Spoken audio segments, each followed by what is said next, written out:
जो कहते हैं तू करती है तो सौदे का तकाजा है, जो मैं कमा तू वो करेगी, उन्हें क्या करांगी। हो सका फिर सब तू पहले जाके हुस्न कर, ऊंची आवाज हुस्न कर। उन्हें आख्या ठीक। वो गई, उन्हें जनाब हुस्न किया, बाबा जी ने हुस्न का तरीका भी दसिया, फरमाया इन करना उन्हें किया। उन्हें आख्या यो जिहा सूट पा कि जड़ा अज तक तू कदे ना पाया होवे, पहली मरतबा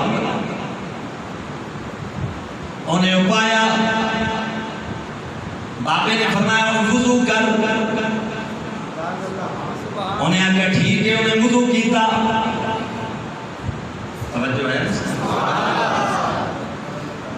फरमाया घर में मुसल्ला है, उन्हें आख्या है। फरमाया मुसल्ला लेके आ। वो मुसल्ला ले आई। फरमाया ते खड़ी हो जा। खड़ी हो गई। 2 रकात नमाज नफल दी नियत कर। उन्हें नियत कर ली। फरमाया तरीका सारा समझा दिता। तकबीर तहरीमा कहते नमाज दाखिल हो।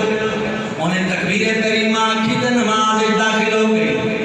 ओ नमाज में दाखिल हुई ते बुस्तान दे ताजदार ने अपना सिर भी सजदे सज दिता ते मालिक दी बारगाह अर्ज कीती, मालिका